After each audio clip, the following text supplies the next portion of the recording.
அமீரும் இப்போ நடிக்கிறதுல வந்துட்டாரு, அவரும் படம் எடுக்கிறது இல்லை. பருத்தி வீரன்லாம் நல்லா எவ்வளோ சூப்பராக இருந்துச்சு.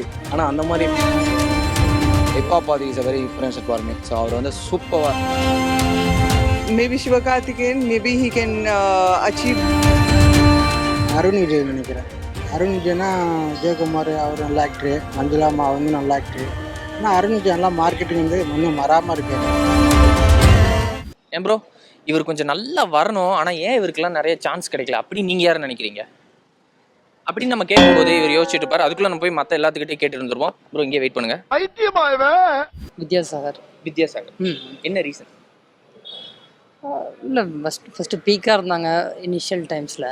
அதுக்கப்புறம் என்னாச்சுன்னு தெரில. அப்படியே புது புது மியூசிக் டைரக்டர் வந்தோம்னா அந்த ட்ரெண்டில் இல்லைன்னு நினைக்கிறேன் மைட் பி. அதனால் அப்படியே Maybe Sivakarthikeyan, maybe he can achieve more. There's a chance for him even more to achieve, to become a superstar. Yeah. என்னோடய ஃப்ரெண்டு கோபால்னு ஒருத்தர் இருக்கார். ஒரு டாலர் தேசம் சொந்தமாக ப்ரொடியூஸ் பண்ணி படம் எடுத்தார். பட் சில காரணங்களால் அந்த படம் ரிலீஸ் ஆகவும் முடியல. ஸ்டில் அந்த படத்துக்காக மற்ற படத்துக்காக உழைச்சின்னு தான் இருக்கார். நல்ல டேலண்டட் பர்சன், நல்ல டைரக்டர், ஸ்டோரி கொடுத்தா கிரிட்டிக் பண்ணுவார். பட் அவரால் வர முடியலைங்கும் போது கொஞ்சம் வருத்தமாக இருக்குது. அருண் விஜய் நினைக்கிறேன். அருண் விஜய்னா ஜெயக்குமார் அவர் நல்ல ஆக்டரு, மஞ்சுளா அம்மா அவங்க நல்ல ஆக்டரு. ஆனால் அருண் விஜய் நல்லா மார்க்கெட்டிங் வந்து இன்னும் மறாமல் இருக்கார். நல்லா மார்க்கெட்டிங் தான் நல்லாயிருக்கும்.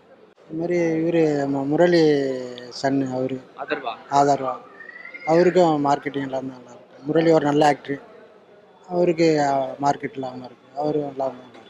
கவின் சரியும் பிரதீப் சரியும். கவின் இப்போ தானே ஒரு படம் வந்திருக்கு. இருந்தாலும் அவர் இன்னும் நிறைய பண்ணணும்னு நினைக்கிறாரு. அவரோட படத்துக்கு அவரே எல்லாமே பண்ணுறாரு. இன்னமும் நம்ம படம் ஹிட் ஆகணும் நிறைய எஃபர்ட் போடுறாரு.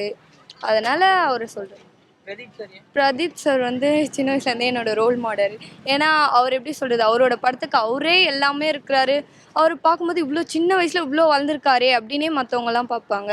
அந்த மாதிரி நம்மளும் சின்ன வயசுலேயே நம்ம வளரணும் அப்படின்றதுனால எனக்கு பிரதீப் சாரை பிடிக்கும். விக்ராந்த், ஜெய், நடிகர் ஜெய், இவங்க ரெண்டு பேரையும் ரொம்ப பிடிக்கும். ஆனால் அவங்களாம் மோஸ்ட்லி படம் அதிகமாக வர்றதே கிடையாது. நல்ல செம்மையாக ஆக்டிங் பண்ணுவாங்க. அவங்கள அந்த ஒரு மூவியும் அவங்கள பார்க்கும்போது அவங்களுக்காகவே பார்க்குற மாதிரி இருக்கும். அவங்கள விக்ராந்த் ஆக்டிங்லாம் எடுத்திங்கன்னா நிறைய அந்த ஃபேமிலி மூவிலாம் வில்லனாக வந்து நடிக்கிறது, அந்த சென்டிமெண்ட் கதாபாத்திரத்தில் அவர் நடிக்கும்போது சூப்பராக இருக்கும். ஆனால் மேக்ஸிமம் அவர் நடிக்கிறதே கிடையாது. அவருக்கு அந்த வாய்ப்பே கிடைக்கல.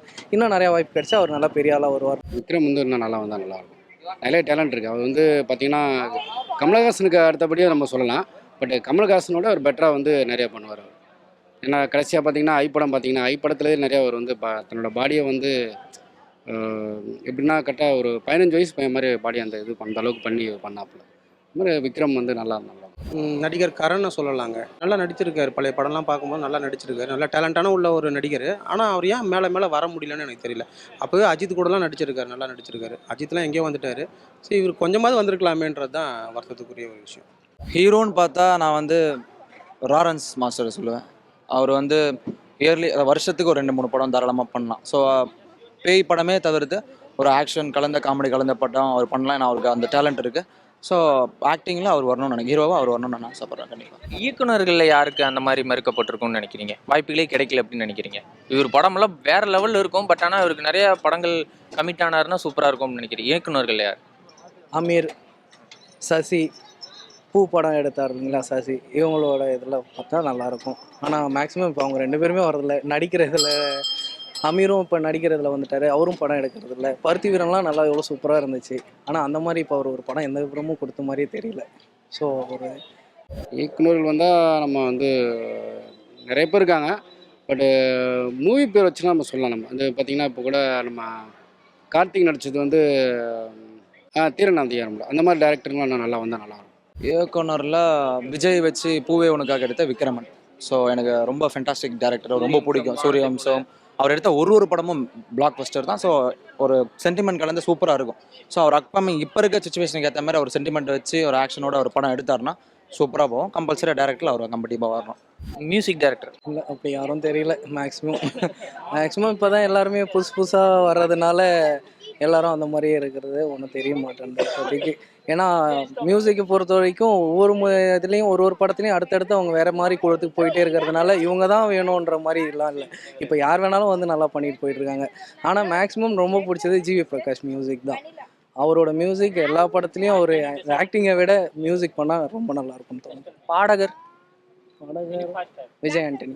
விஜய் ஆண்டனி அவர் திருப்பி பாட்டு பாடினா நல்லா இருக்கும். பாட்டு பாடினா நல்லாயிருக்கும். மியூசிக் டைரக்டரில் எப்போவுமே வந்து நம்ம வந்து ஏஆர் ரகுமான் தான் இல்ல அவர் இப்ப எப்பயுமே peak ல தான் இருக்காரு. இருக்காரு. இவங்களும் சூப்பரா பண்ணுவாங்க. ஆனா இதுக்கான வாய்ப்புகள் ஏன் இன்னும் கிடைக்கல அப்படின்னு நீங்க நினைக்கிறீங்க? இமான் சொல்லுவேன் நான். இமான் நல்லா பண்ணுவாங்க. அவருக்கு இன்னும் நிறைய வாய்ப்பு நல்லா நல்லாயிருக்கும். வித்யாசாகருடைய மியூசிக்லாம் எனக்கு ரொம்ப பிடிக்கும். ஆனால் அவர் ரொம்ப பெரிய லெவலில் வரலையன்றது தான் ஒரு வருத்தம். இந்த கம்பேர் பண்ணும்போது கொஞ்சமாவது வந்திருக்கலாம். நல்லாயிருக்கும் அவர் மியூசிக், அவருடைய சாங்ஸ்லாம் கொஞ்சம் நல்லாயிருக்கும். Music is hip hop Aadhi is a very inspiration for me. So அவர் வந்து சூப்பராக நல்ல டேரக்டர், இசையமைப்பாளர். இன்னொன்று அவர் வந்து சுந்தர் சி சார் தான். ஸோ அவர் மட்டும்தான் அவரை கை கொடுத்து அவரை படத்தை மட்டும் பண்ணிட்டு இருக்காரு. அதர் இயக்குனர்கள் ஹீரோஸ் அவரை ரெக்கமெண்ட் பண்ணி ஸோ அவர் நிறைய படத்துக்கு மியூசிக் போட வைக்கணும், நல்ல பாட்டு பாட வைக்கணும்னு சொல்லிட்டு ஆசைப்படுவேன். Hip hop Aadhi is best. என்ன ப்ரோ யோசிச்சிட்டீங்களா? ரொம்ப நேரமா யோசிச்சுட்டு இருந்தீங்க. நான் கேட்ட கேள்வி புரிஞ்சுல? புரிஞ்சுது ப்ரோ. என்னது? சத்யராஜ் பாக்கியராஜ். கேள்வியே புரியாம எடுத்த உடனே ஆன்சர். தெளிவா கேட்கறேன், திருப்பி கேட்கறேன். என்னன்னா சரி இவரெல்லாம் நல்லா வந்திருக்க வேண்டிய ஆள்பா. நடிகராக இருக்கட்டும், இல்லை மியூசிக் டைரக்டராக இருக்கட்டும், இயக்குனராக இருக்கட்டும், இவங்கெல்லாம் நல்லா வந்திருக்க வேண்டிய ஆள். ஆனால் இவங்களுக்கான வாய்ப்புகள் ரொம்ப கம்மியாக இருக்குது, இவங்கெல்லாம் நல்லா வந்திருக்கலாம் அப்படின்னு நீங்கள் யார் நினைக்கிறீங்க? இதுதான் கேள்வி. அதுதான் ப்ரோ, சத்யராஜ் பாக்கியராஜ் இவங்க 2 பேருமே செம்மையாக நடிப்பாங்க. ஆனால் அவங்க பசங்களால இந்த பேர் எடுக்க முடியல. சரி ஓகே, அடுத்து மியூசிக். Music SA. ராஜ்குமார் நல்லா பண்ணுவாப்புல. ஆனால் இப்போ அவர் எதுவுமே பண்ண மாட்டாப்புல. எங்க அவர் பண்ண பாட்டு ஏதோ ஒன்று சொல்லுங்க. நான் என்ன பண்ணுறேன், வாய்ப்பு ஒழுங்கா கிடைக்கல. சரி ஓகே, எஸ்.ஏ. ராஜ்குமார்ல உங்களுக்கு பிடிச்ச பாட்டு என்ன? பாட்டு வந்து நான் கேட்டது 20 கோடியிலே நிலவரமா,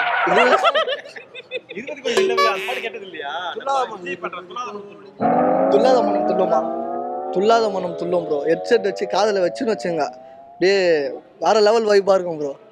இந்த மாதிரி இயக்குனர் யாரு? சேரன் ப்ரோ. இந்த ரெண்டே கேக்குதாங்கன்னு சொல்லி கொடுக்காதீங்க, சொல்லி கொடுத்துருக்கீங்க ப்ரோ. அவ்வளோதானா? இரு சரி, அடுத்து வந்து ஆட்டோகிராஃபா. ஆமா, அவர் கையெழுத்து சூப்பரா இருக்கும். கையெழுத்து சூப்பரா இருக்கும். அப்படி இல்ல. சரி ஓகே, அப்ளை வந்து கொஞ்ச நேரத்துக்கு முன்னாடி கானான்னு சொல்லிட்டு இருந்தேன். அதுல யாரு? உலகநாதன், கானா பழனி. கானா பழனி அந்த மாதிரி பாடுவாங்க. மம்பள விக்கிற கண்ணம்மா அந்த பாட்டுனா அந்த மாதிரி பாடுவாப்புல. அதே ஹெட்செட் வச்சு கேட்டா வேற லெவல் வைப்பா இருக்கும். பாருங்க, ஏதோ ஒரு நல்ல இதா பாருங்க அவர் பாடுனதுல. தாத்தா தாத்தா கொஞ்சம் பொடி கூடு, ஐயோ பேரா பேரா என் தடியேடே. இந்த பாட்டுலாம் வந்து பழனி தான் பண்ணாப்புல. அந்த மாதிரி இருக்கும். நம்ம ஹெட்செட் வச்சு கேட்டாலும் சரி, நம்ம ப்ளூடூத்ல போட்டு கேட்டாலும் சரி, ஒரு தனி வைப்பா இருக்கும்.